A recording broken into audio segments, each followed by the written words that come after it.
ભારત વિરાસત મહોત્સવ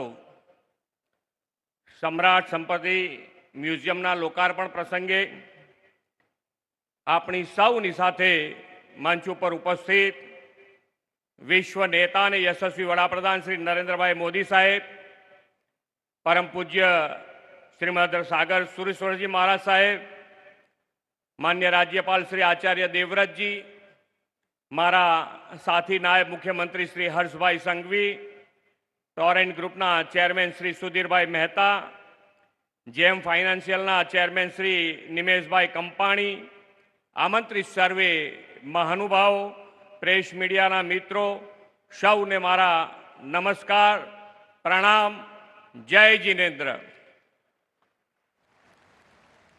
આપણા પથદર્શક ભગવાન મહાવીર સ્વામીના ચરણોમાં કોટી કોટી વંદન કરું છું.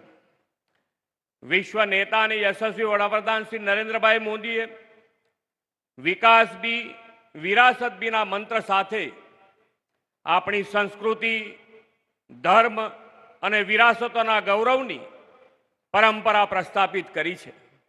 આજે મહાવીર સ્વામી જનકલ્યાણકના દિવસે તેને સાકાર કરતો અવસર અહીં યોજાયો છે. 2026નું વર્ષ વડાપ્રધાનશ્રીના માર્ગદર્શનમાં ભારતના ગૌરવ અને સ્વાભિમાનના પુનર્જાગરણનું વર્ષ છે. સોમનાથ સ્વાભિમાન પર્વના ઐતિહાસિક ઉત્સવથી 1000 વર્ષની અટલ આસ્થા અને પુનઃસ્થાનની યાત્રાને યાદ કરીને ભારતીય સંસ્કૃતિનું ગૌરવ ફરી વખત શ્રી મોદી સાહેબની પ્રેરણાથી વિશ્વભરમાં ઝળક્યું છે. તેમના નેતૃત્વમાં ધર્મ, આસ્થા અને સનાતન સંસ્કૃતિનું રક્ષણ તથા વિરાસતોનું ગૌરવ થઈ રહ્યું છે. તેનો વધુ એક પુરાવો આ ભારત વિરાસત મહોત્સવ છે. આદરણીય શ્રી નરેન્દ્રભાઈ મોદીની વિઝનરી લીડરશિપમાં કેન્દ્ર સરકારે જ્ઞાન ભારતમ મિશન લોન્ચ કરીને લાખો પ્રાચીન પાંડુલિપિઓનું ડિજિટલાઇઝેશન અને સંરક્ષણનું મહાન કાર્ય કર્યું છે. પ્રાકૃત અને પાલીમાં કોતરાયેલું જૈન સાહિત્ય ગહન વિચારોનો ખજાનો ધરાવે છે.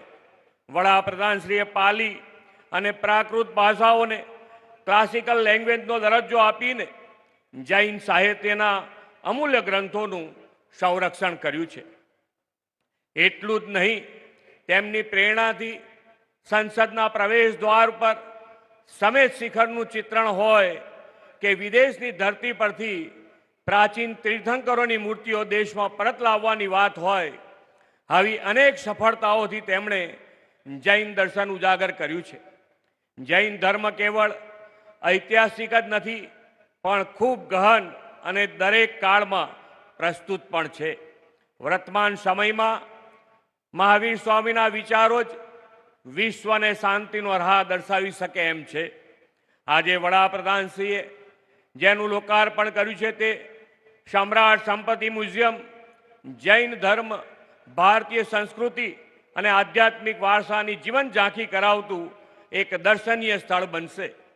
કોબા જૈન તીર્થંકરના વિશાળ વિસ્તારમાં નિર્માણ થયેલા મ્યુઝિયમમાં લગભગ 2000થી વધુ દુર્લભ પ્રાચીન અવશેષો, હસ્તલિખિત ગ્રંથો અને કલાત્મક નમૂનાઓ રજૂ કરવામાં આવ્યા છે. આ મ્યુઝિયમ આધુનિક સ્થાપત્ય સાથે આપણી વિરાસતને ધબકતી રાખતું મહત્વનું કેન્દ્ર બનશે. આ માત્ર સંગ્રહાલય નથી, પરંતુ જૈન ધર્મના તત્વજ્ઞાન અને આધ્યાત્મિકતા વચ્ચેનો મજબૂત સેતુ છે, જે ઇતિહાસ અને આધ્યાત્મિક અનુભૂતિને જોડે છે. અહીં 7 ગેલેરીઓમાં જૈન ધર્મના વિકાસને કાળક્રમ અનુસાર રજૂ કરવામાં આવ્યો છે.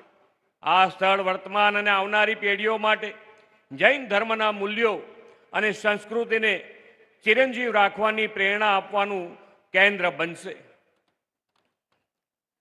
જૈન પ્રાર્થનાના કેન્દ્રમાં રહેલો નવકાર મંત્ર એ પવિત્ર ઉચ્ચારોનો સંચય છે. ઉર્જા, સ્થિરતા અને પ્રકાશનો લયબદ્ધ પ્રવાહ છે. ગયા વર્ષે વડાપ્રધાન શ્રી નરેન્દ્રભાઈ મોદીની પ્રેરણાથી ભગવાન મહાવીરના જન્મ કલ્યાણક નિમિત્તે દેશભરમાં નવકાર મંત્રનું આયોજન થયું હતું. વડાપ્રધાન શ્રી આ નવકાર મંત્રના દિવસે રાષ્ટ્ર વિકાસ માટે નાગરિક હિતના 9 સંકલ્પો આપ્યા હતા. પાણી બચાવો, એક પેડ માં કે નામ, સ્વચ્છતા, વોકલ ફોર લોકલ, દેશ દર્શન, પ્રાકૃતિક ખેતી, હેલ્ધી અને આરોગ્યપ્રદ જીવનશૈલી, યોગ અને રમતગમત જીવનનો હિસ્સો બને તેમજ ગરીબોની સહાયતા. આ 9 સંકલ્પો જૈન ધર્મના સિદ્ધાંતો અને સુમેળ ભર્યા ભવિષ્યની દ્રષ્ટિએ આજે પણ ખૂબ જ સુસંગત છે. આપણે સૌ આ 9 સંકલ્પોને આપણી રૂટીન લાઈફ સ્ટાઇલનો હિસ્સો બનાવીએ. વડાપ્રધાનશ્રીના માર્ગદર્શનમાં વિકસિત ભારત 2047ના નિર્માણ માટે વિરાસતોના ગૌરવ અને સન્માન સાથેનું વિકસિત ગુજરાત બનાવીએ એ જ અપેક્ષા સાથે વિરમું છું. ભારત માતા કી જય. વંદે માતરમ. જય જય ગરવી ગુજરાત.